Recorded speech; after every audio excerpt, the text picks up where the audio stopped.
All right, we're gonna get this kicked off here tonight. I'm Jeff Lamb. I'm president of Wealth Distribution Strategies. I just want to give everyone a couple quick updates here.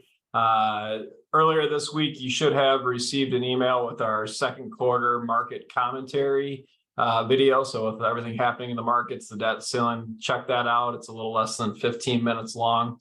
We also have Best of Madison voting going on during the month of June. So if you feel like we're doing a good job for you, we'd greatly appreciate a vote. I'll throw the link in the chat box for you this evening if you'd like to go and vote for Wealth Distribution Strategies for Best of Madison in wealth management. This evening, we are excited to continue our education series. Our mission at Wealth Distribution Strategies is to help our clients achieve their financial, family, social, charitable, and health aspirations one conversation at a time. So this evening, we're going to spend about a half hour to 45 minutes with Matt Safaric with Safaric Wellness here in Verona. I've been visiting Matt for about a year and a half now. He's helped me greatly. I'd gone to chiropractors over the years and never had much success with that. And so Matt's really helped me a lot over the last year and a half as I've seeked him out for some treatment and some assistance with my health. So I'd like to give you a little background on Matt. He's been working with the body since 1999, so about 24 years as a massage therapist. And then he went back to school and became a licensed acupuncturist in 2012. As I mentioned, he's right here in Verona, just a few blocks down the street from where we're at. Matt, in his practice, also uses traditional Chinese medicine to help people find balance physically, mentally, spiritually, and emotionally. So Matt serves the greater Madison area and enjoys educating his clients about the whole body system of healing. So throughout the presentation, please use the chat box and send us messages rather than doing a FAQ at the end of the presentation. Matt said he'd prefer to kind of have questions throughout. So we encourage you to ask questions. And without further ado, I'd like to turn it over to Matt Safaric with Safaric Wellness here in Verona. Hi, everybody. Not sure who's out there, but hello. Thanks for checking in. I am Matt Safaric, as Jeff said, and I've been practicing since '99. And I started out as a massage therapist. I had a lot of pain in my own body and just realized that I was doing like a lot of self-massage, reaching and trying to find just some kind of relief. And it just took me deeper and deeper into my own body, which then helped me realize, oh, I can actually do this for a living. And so I started out doing massage. I started doing a lot of deep tissue work and found some pretty great results. And along the line, realized that the deep tissue that I do is kind of taxing on my body. And so what was I going to do in the future would be basically my next step as far as, did I want to become a chiropractor? Did I want to do osteopathic work? Or and I ended up choosing acupuncture because it was easier on the body. And so when I started using the acupuncture in combination with my body work, I started seeing a whole lot of different changes and a whole lot of more health benefits than I did with just massage. And so I've been since 2012, as Jeff has said, putting the blend together of both of them. Sometimes it's more of a massage treatment and sometimes it's more of an acupuncture treatment. Most of the time it's a blend. And so where I've taken it, traditional Chinese medicine, it's a really fascinating medicine. It's a 4-year degree, master's degree. It's a lot of training. It was a really hard thing, especially for my brain. I'm very hands-on, but as far as all the repetition in the brain and the herbs and the formulas and the points and the actions, it's a lot of work. And so the way Chinese medicine really kind of breaks down is I usually with patients will talk about a plant, for example, because with the plant, you know, you have a certain balance where it thrives. If it gets too much light, it has problems. If it's not enough light in the room for the plant, it'll have problems. If it's too hot, too sunny, it'll have problems, rather too hot or too cold. And, you know, if you water it too much or you don't water it, and the body is very much the same way. In Chinese medicine, we look at things as excess or deficiency. So is there's too much heat in the body. And if there is, we have to clear some of that heat out, because in time, the heat will start to cause symptoms and longer term damage in the body. It's hard for the mind to wrap around that. But if you think about the plant, for example, if there is too much heat in the room, eventually it starts to wilt and just starts looking, like it's getting sicker and sicker. And the same thing, with too little water, it'll start to wilt. But if you add too much water, it actually starts to wilt as well. So, if you look at the basic house plant, it kind of gives you an indication. We don't really think about ourselves, like a plant, but the medicine itself is based on nature, and us being animals, just like any other animal on the planet or any other life on the planet. It really does come down to heat, water, and basically conditions of too much or too little, and then for how long.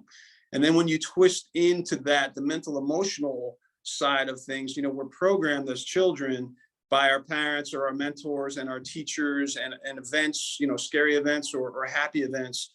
And that starts to work its way into our nervous system. So the wiring becomes more consistent in our bodies. And over time, we become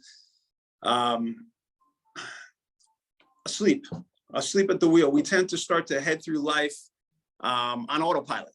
So certain things will come up, and a lot of that stuff will be a knee-jerk reaction to similar events that when we were younger. These things will happen, and we'll end up with similar results. So if you've ever gotten to a point where you just feel like, oh, I'll never, it's a good example with Jeff, for example. I'll never get. I only have a certain mindset around money, and I'll never have more money than this. And I'm guessing here at Wealth Distributions, they actually help you to see the bigger picture and really help yourself to open up so you can have more wealth. And it's the same across the span in life, whether it's exercise and fitness, whether it's attitude and joy. So as I go through this, questions are good because it'll help kind of steer me in a direction. But for now, I'll just keep talking and sort of give you a kind of a breakdown of how I do things. So when people come into my office, I ask a bunch of questions about lifestyle. So, just in general, how do they sleep, and how do they eat, and how do they digest, and what are their bowel movements like, and how is their energy? Where is their pain? And then once I get a good establishment of that, what I start to do is I look at their structure. And so when people come, most of the time, probably 90% of the time, 95% of the time, our hips are going to be misaligned, whether it's from old injuries or just chairs and cushions that we have sat in, car seats, things like that over the years, where our body just kind of, it just sort of shifts to the postures that we take in. And so what I basically do is I take a look, I size up all the things that are going on with the body, and then through orthopedic acupuncture, really, we can go in and really change a lot of those imbalances. So, for example, if someone comes in and, if someone comes in and they work at computers, what tends to happen, I don't know if you guys can see me on the camera so much, but what tends to happen is we end up with a lot of internal rotation, and the head will, make sure I'm here, will start to come forward.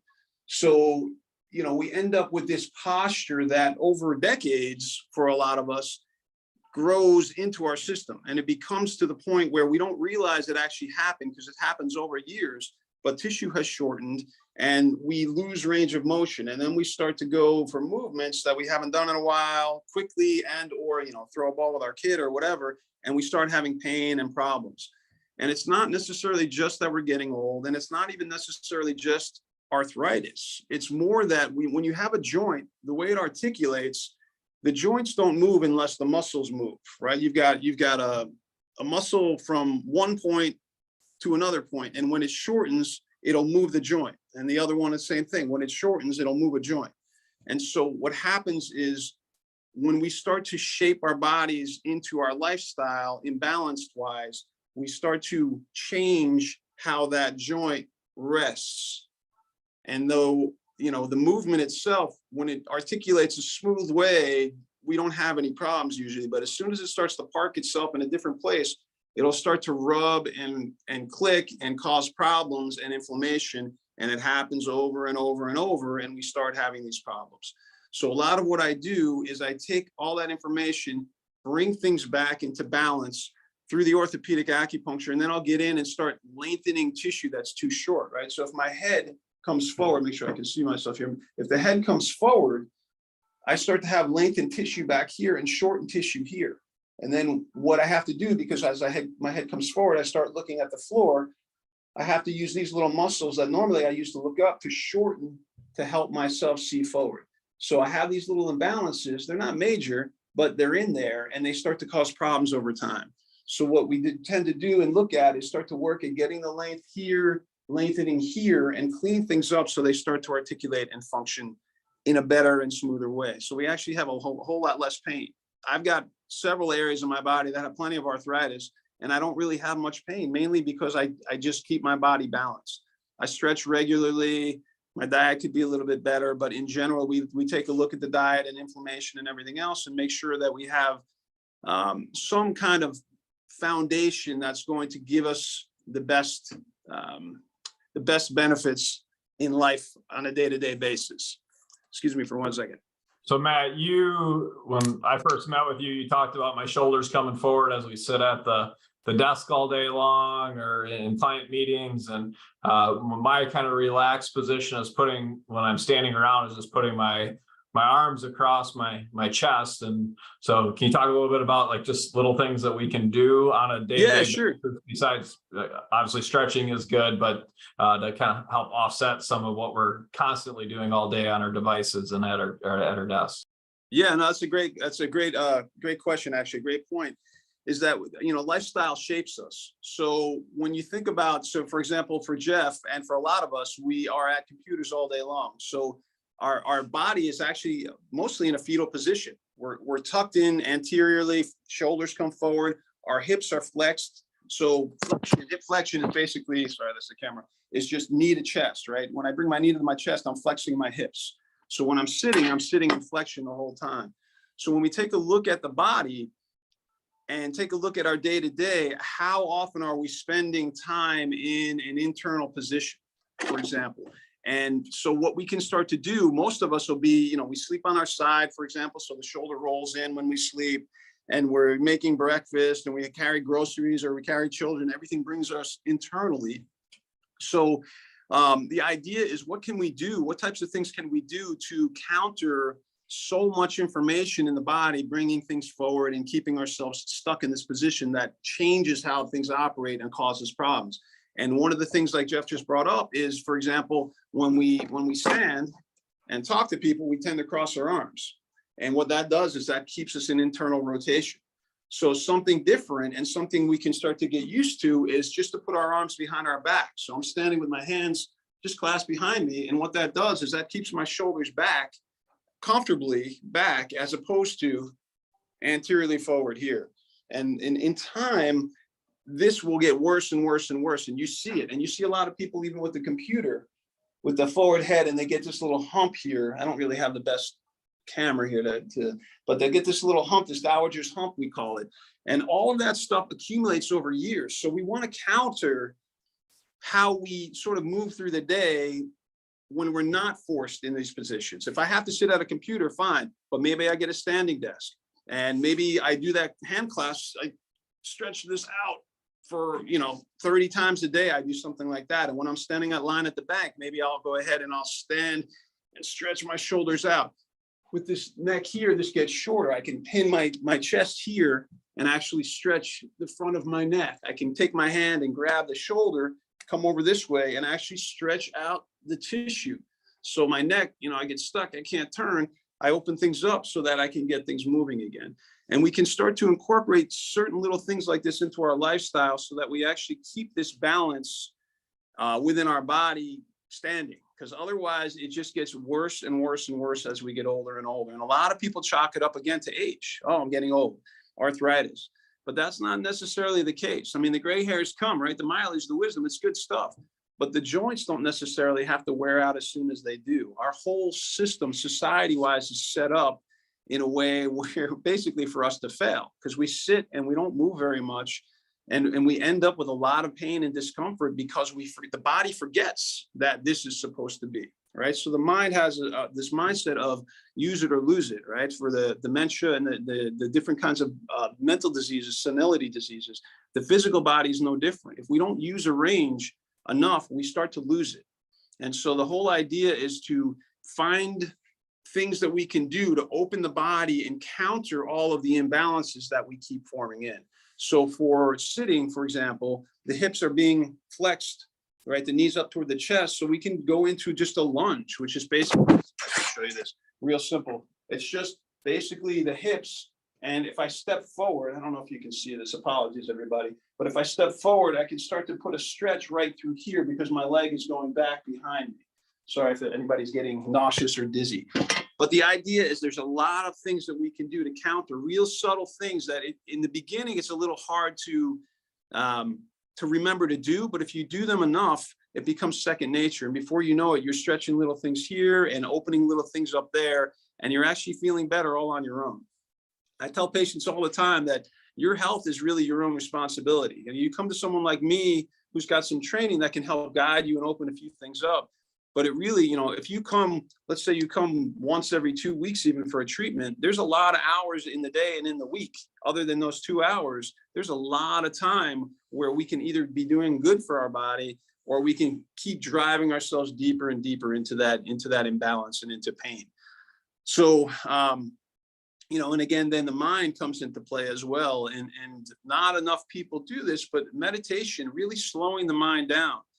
It helps a lot. So a lot of us, for example, will exercise, and it helps us to sort of drain our brain, right? So we feel better after a good workout.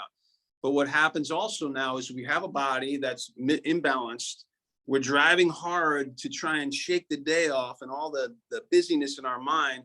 And we start having injuries because we're actually exercising harder than our body can actually do, because we're not really able to shake all the noise out of our head long enough. And it keeps creeping back in. So then looking at something like meditation, some kind of sitting, and people say, oh, I can't meditate, it's too hard. But meditation can be 1,000 different things. I mean, you can just close your eyes and focus on a breath, and focus on 2 breaths, and focus on a 3rd breath. That's meditation. It's just a matter of just calming things down. So that kind of sort of leads me into what we call the autonomic nervous system. And so the autonomic nervous system is fight or flight and rest and digest. There's also kind of a freeze, but it's basically fight or flight and rest and digest. We want to live in the rest and digest, but the vast, vast majority, including myself, I grew up in New York. I'm all used to go and keep away.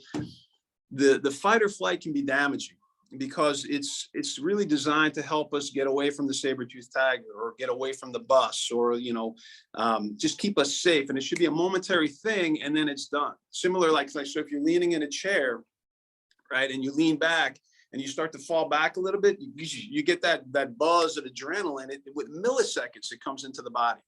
So living in that fight or flight in long term is damaging. The genetics that actually are expressed, our genes that are expressed, they express proteins that damage long term. It's like turbo fuel. It's good in the moment, but it's not good long term. The rest and digest, however, is more of a calming in the body. So the genes that are expressing themselves, these proteins that come from the genes now, are actually healing the body. And we digest and absorb well, which helps build nourishment and build blood and keep our body rejuvenated. So I had a thought with that, but it kind of disappeared on me. It'll come back though. So the idea is I remember. So the idea, when you lean back in that chair, milliseconds, as it falls back, you get that adrenaline rush. It's no different if you turn it around. If you close your eyes and take 3 deep breaths, just still for just a moment, within those 3 breaths, you can actually turn yourself from that fight or flight into the rest and digest, into that calming place. And so everything really we see, all this, the news, the social media, the busy, the belt line, everything that we have to deal with keeps us in that fight or flight, and we don't even know we're there. And it's important to start training ourselves, in my opinion, to be more in that rest and digest for longevity and for overall health. The fight or flight as well creates more tension in the body. So when I have that imbalance in my shoulder, because it's anteriorly rotated, and then I end up stressed out in my mind, it just puts more tension throughout my body. So anything that kind of already nags is now nagging more. It hurts more and more.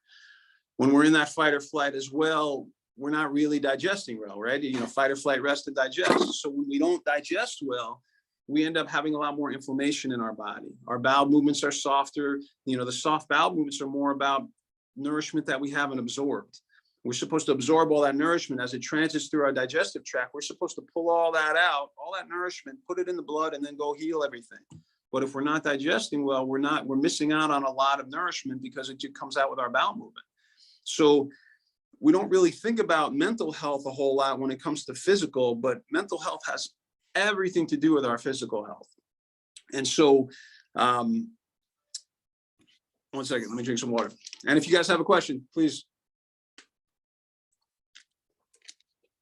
And so it's a good idea to try and bring some kind of spiritual cultivation into our lives. Meditation, yoga, even just walking, like quiet walking in woods or you know, even just walking in the neighborhood, if we can just calm ourselves down, versus going out and just hardcore working out all the time, trying to shake all the demons out of our minds that keep coming back because we're not really training our system to do anything different.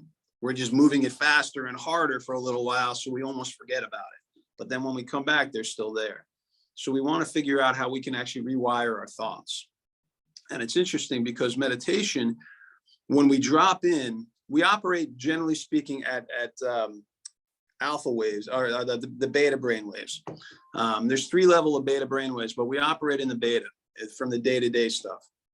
And so when we meditate, we actually drop down into alpha and sometimes other delta waves as well, where we can tap into our subconscious. And once we get there, we can start to retrain how we think. We can retrain our relationship with events, with our life, our day-to-day things. If there's a coworker, for example, that's giving us problems, we can sort of retrain our relationship when we're in touch with that subconscious level, to where next time we see them, we can actually behave a little differently than the knee-jerk reaction we're used to. So with all of this information, it's basically, that's kind of what I look at in my practice. And we just try and figure out where and what we want to start with first and get things going in the right direction, just to help myself and everyone else sort of wake up from this sort of autopilot that we move through life with. Is, again, the subconscious. We get patterned, and then we just go through life, habit after habit after habit, and we don't even realize it. Any questions so far? No one has put anything into the chat box yet, but I would encourage people, if you have any questions, please shoot a message in the chat box, and then we will have Matt discuss that. So in the meantime, okay, so yeah, so then the talk about structure now. So let's talk about low back pain for just a little bit. So I said this earlier, but you know, probably 95% or more of the people that come in end up, our hips are imbalanced. And so the way it works, right, we have our hips, right, basically our hips, when you look at it from the back side, what we have is a bone called the sacrum. It's this triangular bone that our spine sits on top of. So when we have a hip that's higher on one side than the other, and I guarantee you do, everybody does. There's only probably, you know, 3 people out of 500 that come in where their hips are actually level, and that's exaggerating. So when the hip goes up, let's say my left hip goes, so we're looking from the back side. If my left hip goes up, the sacrum goes up with it, which means my spine is now coming off at an angle. It should come off straight, but when the sacrum goes up, the spine comes off at an angle. And what that means is the vertebra are going to have to come off this way, and they stack themselves up and they sort of correct themselves, right? You've heard of scoliosis.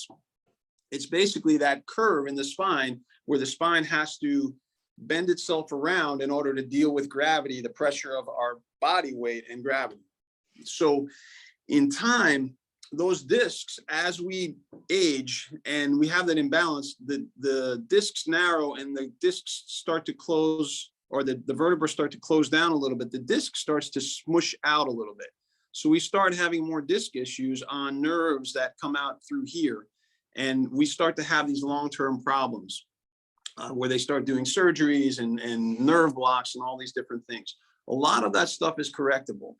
A lot of the imbalance itself causes a lot of pain that is just from soft tissue. It's usually not even nerve pain per se. I mean, it is all nervous system and energy overall, the energies of the nervous system. But the idea is that when you balance these hips back out and you get the sacrum back level, you can start to clean up and straighten up the spine, and a lot of those problems start to go away.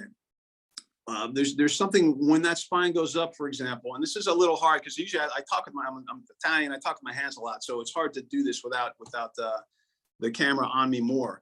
But the idea is that it's something called reciprocal inhibition, and don't worry about remembering any of this stuff. But so if I contract a muscle, right, this muscle here, if this muscle gets tightened down and shortens, the opposite firing muscle turns off. The nervous system turns it off for us so that we don't actually get injured. If they're both trying to shorten at the same time, something would tear, something would injure. So as soon as one of those hips goes up, I've got a muscle here that's tight and the other side is turned off. I've got a muscle below now that's turned off and the other side opposite is turned on, and it just works its way all through the body. So now you've got certain muscles that are weak that aren't getting the innervation from the nervous system because other muscles aren't shutting off because the body's not stacked properly with gravity. Now we all have that to some degree, but you'd be surprised at how much of that can be corrected in just a couple of treatments, really. And then again, coming back to lifestyle, checking in with the mattress, checking in with the car seat, checking in with how you sit or stand, or do you cross your arms? We start to open things up in the awareness for that. And you can make a lot of corrections on your own and get yourself out of a lot of pain. I saw a couple questions come in, yeah? Yeah, Matt. So the first one was, can you recommend some resources for beginners interested in getting into meditation? YouTube, and depending on what it is, you can go on YouTube and type in meditation for anxiety, meditation for back pain, meditation for sleep. If you want guided, you can type in guided meditation. Some of it's just music. There are countless meditations out there. So YouTube is the greatest resource. I personally, I would recommend, it's not for everybody, but I would recommend Dr. Joe Dispenza. I think he was in the movie The Secret, and he's got a few other things going on. He does seminars, none of which I've attended because they're always booked, but he talks a lot about kind of what I was talking about as far as retraining the subconscious. And the idea is that we can go in and we can drop into that subconscious level, and then we start to think about the things we want, which is really great actually for money and wealth. He's got meditations for wealth, and there are other ones out there too. He's not the only guy, but Dr. Joe Dispenza. But you know, it's really a mindset that we have. So you can go in and retrain how we feel. And his approach is to me fascinating, is that you go in, right, and then you become like, so who do I want to be? Let's say I want to be a pilot, right? I go in, I drop into my meditation, and I see myself climbing into my plane, putting my headphones on. I see myself, you know, getting controls, turning things on. And as I'm doing all of that and, you know, taking off and flying, as I'm doing all of that, I'm also feeling that in my body, because I want to train my body chemically to know what it feels like to fly that plane. Now, I've never really flown a plane, but I've been in planes, right? Most of us have. So the idea is the mind knows that I'm just telling myself that I'm not really flying the plane. The mind is the computer, the processor, but the body is the feeler, and the body has no idea. I keep looking over here, so I apologize if I'm not, I must be annoying. But the body has no idea that it's not flying the plane. As far as the body knows, chemically it's flying the plane, right? Or if I ride a bicycle, if I just think about riding a bike, chemically my body knows what that feels like. And when I think about it, and now my body thinks I'm riding a bike, even though my mind is thinking about it, my body knows that it's, you know, that it's riding a bike, because this is what it feels like to ride a bike. So, and kind of what that means is, how do I want to put this? So emotions, right? Emotions all have a chemical reaction. Am I looking at the right place now? Can you tell me? Yeah, you're good, Matt.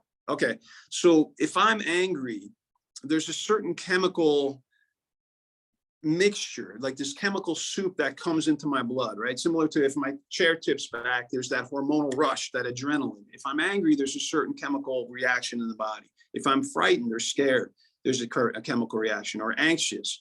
If I'm sad, right? If I'm jealous, whatever, all of these things have these chemical reactions in our bodies, as well as joy, as well as gratitude, right? Being happy, loving. And so, like I talked about earlier, the autonomic nervous system, that fight or flight, anger, fear, sadness, grief, jealousy, self-deprecation, all of these things keep us in that fight or flight. Love, gratitude, joy, these are the things that keep us in that parasympathetic, that rest and digest place. The rest and digest, again, is where we heal. That's where the body heals itself. The parasympathetic, the healing, the sympathetic, the fight or flight, is where things are injured. So in the body, they don't repair. They just keep, it's like working out over and over and over and over, and we never give a chance to recover. The body just wears out. Adrenal burnout. That's living in fight or flight mode. So we can go in and train our thoughts and train our body to feel what it's like to be happy, train our body to feel what it's like to have a different experience with that coworker, so we can change, so we're not harming ourselves, and we're potentially sending love to a person who maybe they can or can't receive it. But at least on our end, we're taking care of ourselves. Was there another question, Jeff? Yeah, there's actually a couple. So the next one was, what are your thoughts on grounding? Grounding. So I think what you potentially mean is walking barefoot. Is that right? I'm guessing. I'm a huge fan. I have been walking and running barefoot for several decades. And I didn't even, it was before it was a thing. When I was a kid, and then when I was an adult living in Colorado, I love it. And not just because, I mean, there's a whole, and it's beyond what I understand, but everything is electric. Everything is energy. It's a hard thing to grasp, but it's true. And so there's if you go into a room and someone's really angry or someone's really sad, if you don't see their facial expression and you sit next to someone who's angry, chances are you can kind of feel that vibe, and you might start to, move away from them. Or someone who's really sad, you may not see their face, but you can kind of sense that something's going on. There's communication going on that we can't see everywhere, constantly. And so grounding is a great way, being barefoot on the earth, I think that's what you're talking about, to really connect with the planet. And it's really, I think, healing in a very subtle and important way. Not to mention structurally and physically in the body. When I started first walking barefoot, I started to notice a whole lot more definition in my calves. So when you think about how it works, right, it's hard to see this, but I don't know that we can do this and see this, but when you think about a foot in a shoe, right, there's a lot of this going on. But because we're in a shoe, we don't necessarily move our toes. And so if you move your wrist back and forth like this, and look at the forearm, and look at how the muscles move, and then actually move the fingers like this and look at how the muscles move, it's going to be a whole lot different. And so what starts to happen is when we're walking barefoot, we start to use our toes more like fingers. In fact, my daughters call them grippers, right? They start to grip more. And what that really does for the calves and the shins is that it starts to help the muscles in the calves differentiate and start to move more individually in the actual muscle itself, versus this kind of up and down movement like this. Now you're starting to get more dexterity back in there just by walking barefoot. I'm a huge fan of grounding. There are, you can YouTube it, you just Google it. There's a ton of information on grounding as well. And apologies if that's not what you mean. If that's not what you mean, you can type in another thing and explain a little bit more. I think he gave me a thumbs up. I sent him a direct message. Oh, okay. So that's what he was referring to. Great. Yeah. Walk barefoot. Plantar fasciitis, maybe not so much, but plantar fasciitis, for example, the heel pain, that has everything to do with calves that are too tight. So cleaning the calves up will help with the plantar fasciitis, and then from there, walk barefoot to keep things going. And you said another question? Yeah. So we had someone ask, how does acupuncture fit into your stretching and meditation programs? So what I do when, let's say, a patient comes in, their hips are imbalanced, and they have anxiety. So what I'll do is I will, with the acupuncture, I'll do orthopedic acupuncture to help balance the hips out. It's actually, it's not my work. It's the guy named Matt Callison out in San Diego. Brilliant stuff. And so I have the ability to balance the structure out, right, with the hips. So we can balance the hips from front to back, up and down, and get all those things here as well neurologically. And what it looks like is every acupuncture point is actually a little nerve bundle. So when you insert the needle into the nerve bundle, you stimulate it, and it drives back into the central nervous system. So peripheral, everything peripheral, brain and spinal column is central nervous system, and then the peripheral is everything outside of the brain and the spinal column. So we can associate or reestablish a clearer, smoother connection just by stimulating that little nerve bundle. So I would balance out hips, for example, and then anxiety is generally heart and sometimes kidneys. So I would do points along certain pathways to help either strengthen the heart if it's a little bit weaker, for example, or if there's too much heat in the heart, that tends to be a lot of anxiety or palpitations, things like that. We can do points to help clear heat from the heart. And so from there, once things are, I'll do that insertion probably about 15 minutes, and then I'll pull things out. And then from there, I'll start doing stretching and tissue work depending. So I'll start stretching the body out. And as I stretch it, I start to get information on what muscles have the length they need and the quality of movement that they actually have, and what muscles need actual physical work. Because a lot of times where the pain is, right, if my head is forward, whoop, I just got hit my chair. If the head goes forward, then I end up with a lot of pain here, because now all these muscles are holding up this 12-pound head, and every inch it comes forward, it gets heavier and heavier and heavier. This is where the pain is. This is where the problem is. So I need to open all of this back up to get my head back over my spine, right? If it's in front, I'm not using my skeleton to deal with gravity. I want to get the head over the spine. So now the head is stacked over the spine itself. The spine sits on the sacrum evenly, over the hips, over the knees, over the ankles. And so I blend it all together. And again, sometimes it becomes more tissue work in the treatment, and other times it's more acupuncture. The vast majority of the time, though, is it's usually a blend of both. Is that a very long-winded question? Answer to your question? That was good. So another question came in, and I guess I had something I wanted you to speak to as well. So I was hesitant to see you the first time because I am not a blood and guts or needles guy at all. And here you're sticking all these needles into me when I come see you. Yeah. Talk a little bit about how that is for other people that might be a little worried about needles. And then the next question that came in was just treating patients with migraines using acupuncture, and have you seen success doing that? Right. So first question, yeah. So some people are deathly afraid of needles. And the idea is that we have to be able to relax enough. So most people are fine, and I'll get into it in a moment. But if it's so bad that we actually are so tense, it might not work. Acupuncture might not be the best thing for you, because we have to really be able to get the nervous system to simmer down. And so think of it like if I have a really long day and there's a lot going on, and I come home and I'm full and I have so much billing to do still, and there's so much going on, and my kids are screaming like crazy, it's like everything becomes overstimulating. So if we have a lot of tension and holding in our body, and then we start poking the body with little sharp needles, they can be a little bit too overstimulating. But, that I've had, I think, probably over the last 500 patients, I probably had maybe 2 that really didn't want or couldn't handle the needles. 2 out of 500. So the way it usually works is sometimes you can feel the insertion. Most of the time you don't feel it go in. You can, sometimes it's a little sharp. It shouldn't be sharp. If it's sharp, it's my bad. I kind of missed something or took a wrong angle. But for the most part, you don't feel anything until we hit a point. And sometimes you'll feel a little jump in the muscle, like a dull ache. But a lot of times you don't.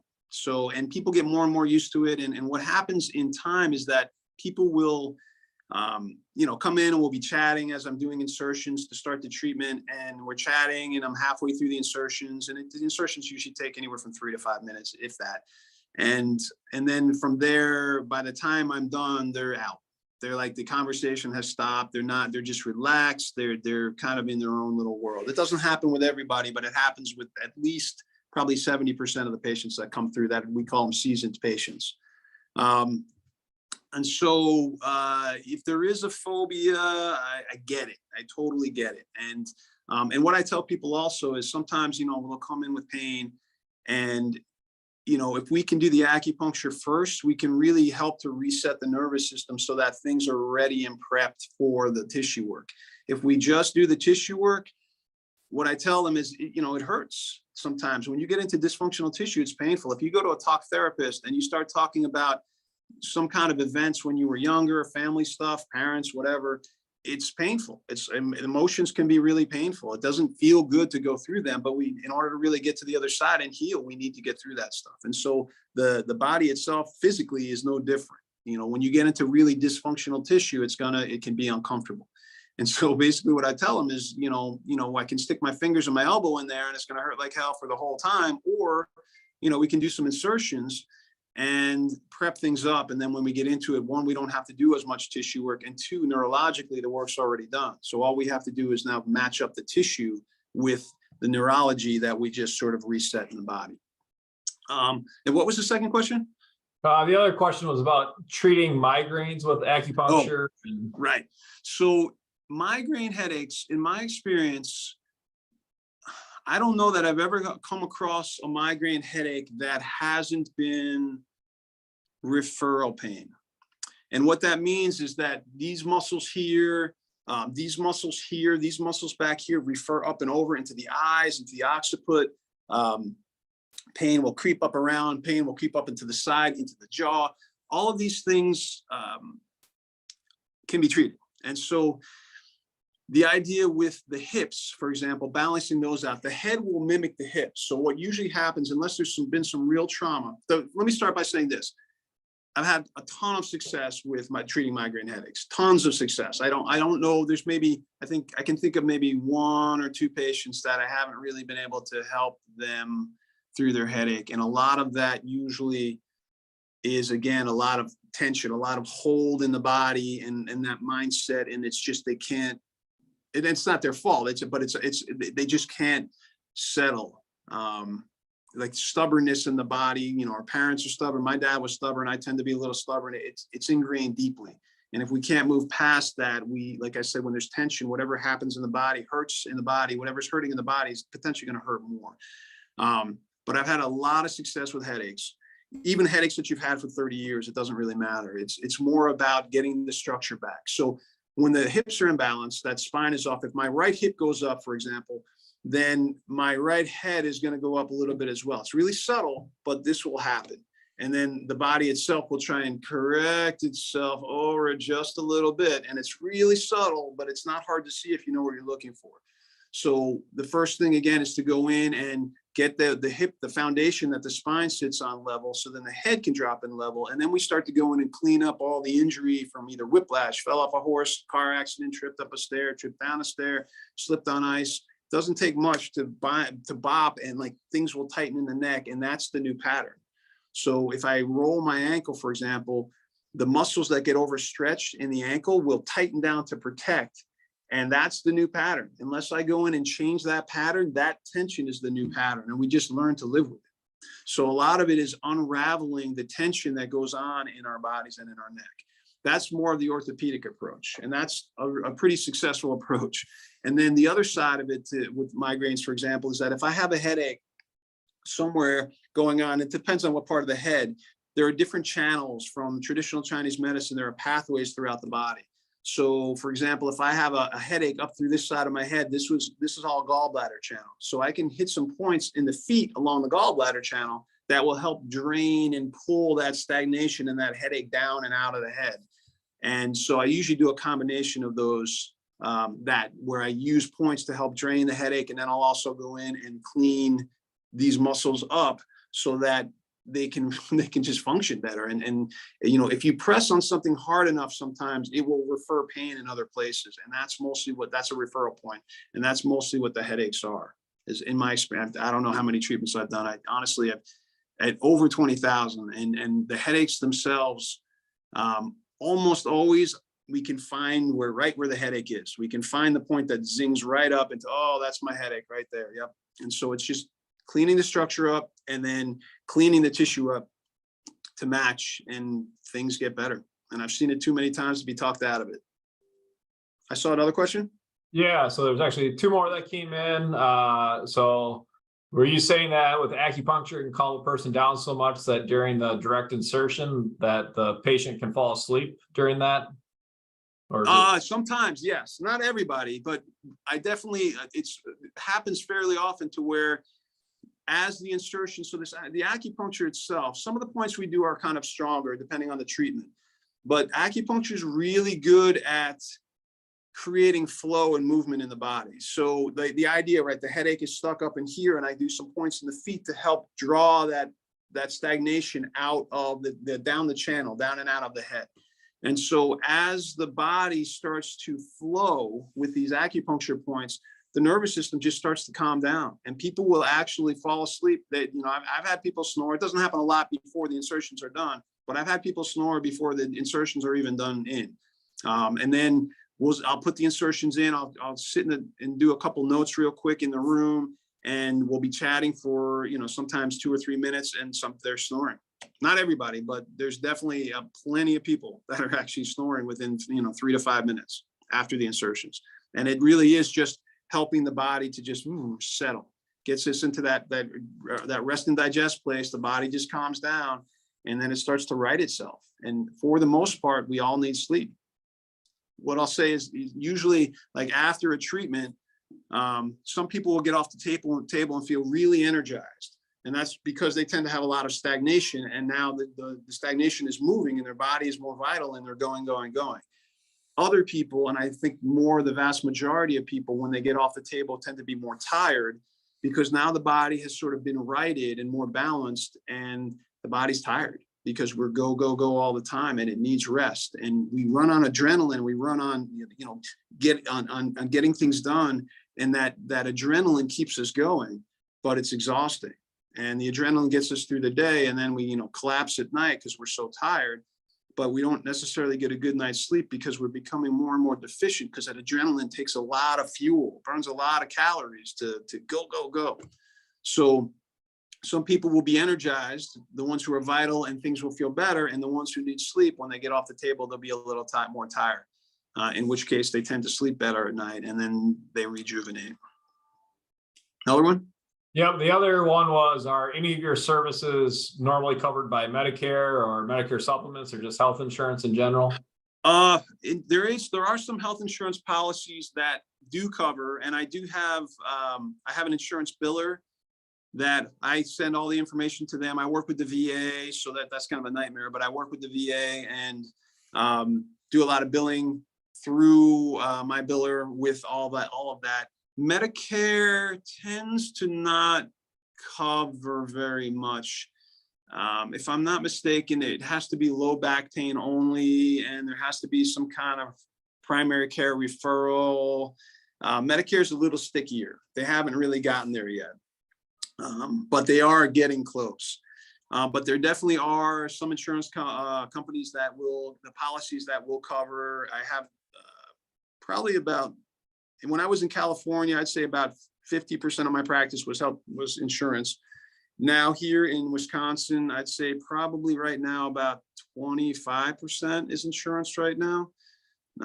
Insurance in Wisconsin is not quite, in California there, I think mainly honestly because it's closer to China, closer to to Asia.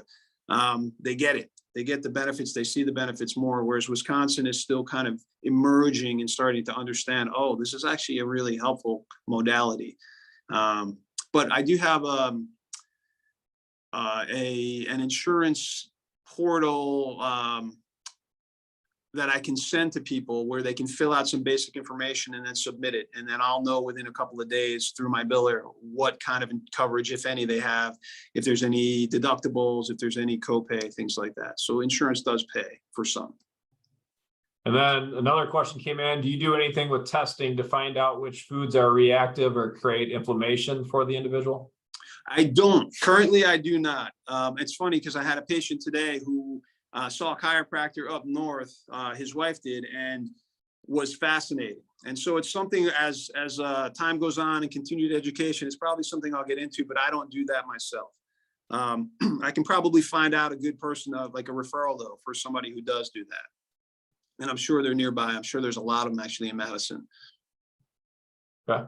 We have just a few minutes left, Matt. If there's anything else you wanted to kind of finish up on.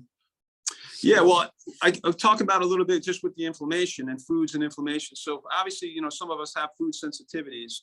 And the more tense we are, the more sensitive we'll be to certain foods. But in Chinese medicine, there's a few basic things that are more challenging on the digestion. And the more the digestion gets challenged, the more inflammation we tend to have. So think of the digestion itself has to take the food and drink we eat and refine it into a form that we can actually absorb. We can absorb into our bloodstream to carry throughout. Just like when we breathe, the lungs transfer the oxygen into the blood and pick up the oxygen or the carbon dioxide from the cells after they've already breathed, right? So foods that are more difficult. So if we're having trouble, if you have a lot of bloating and gas, for example, if your bowel movements are softer or messier or constipation or back and forth, the idea is that, for example, let's start with larger portions. So a larger portion in food, of food and meals, if you eat a lot at one sitting, that's harder on the digestion, right? So think of it like, let's say you carry a suitcase or a purse or something. If you've got a purse in there and you've got some makeup or whatever, some keys, whatever, a checkbook, it's easy to carry. It's not a whole lot of strain. But if you think of it like if you've got whatever, just say you have 5 bricks in your purse, now it's a lot heavier. There's a lot more energy it takes for you to drag that purse around or that suitcase around. So the larger the meal, the more stress we put on our digestion. Cold foods. Now, Chinese medicine, and we talk about this a little bit sometimes, but in Chinese medicine, food is medicine. So there's certain foods that have properties. So if we look at meat, for example, pork is cold, beef is warm. What else? Chicken is warm, and lamb is actually hot, for example. So if I'm a person who has a lot of extra heat, I'm better off eating more pork to keep my body cooler. If I'm a hot person already and I throw more heat into my system, I'm going to do more.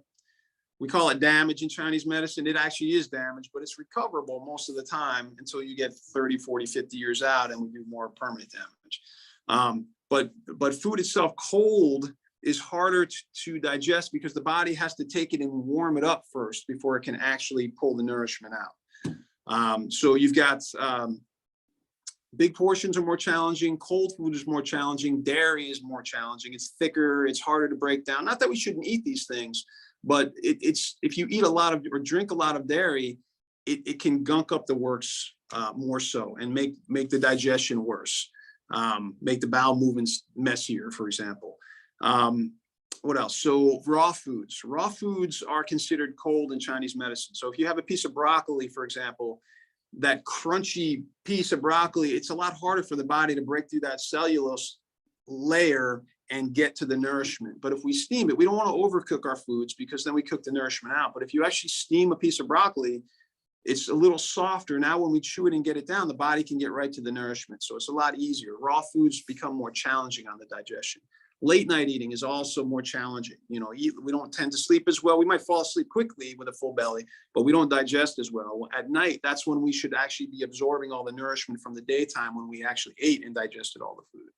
So eating at night is also not really a good idea, late night.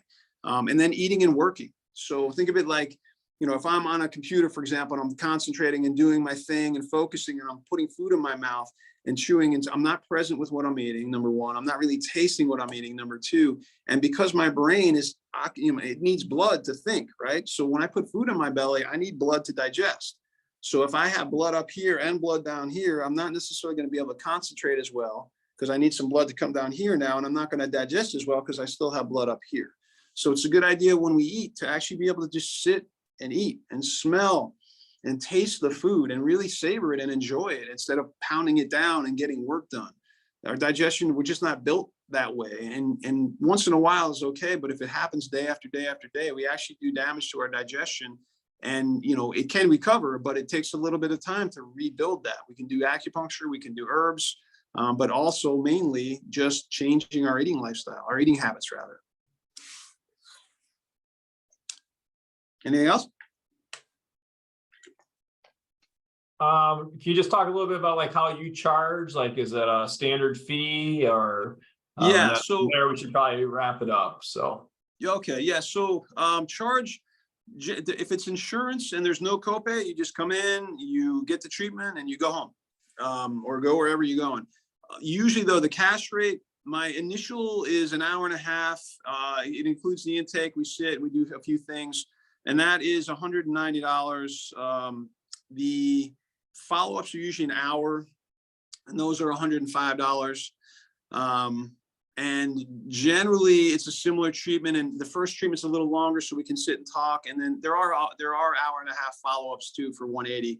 But the idea is that we just need the basic information of what we're going to work with and how do we want to get there. And then that first treatment, we start working with it and figuring out what needs to be done. And then the follow-up treatments just help to sort of reinforce where we're headed. And then a lot of it, again, showing some stretches and talking about some lifestyle things that we can become aware of. Not too much at once, because too much can be overwhelming.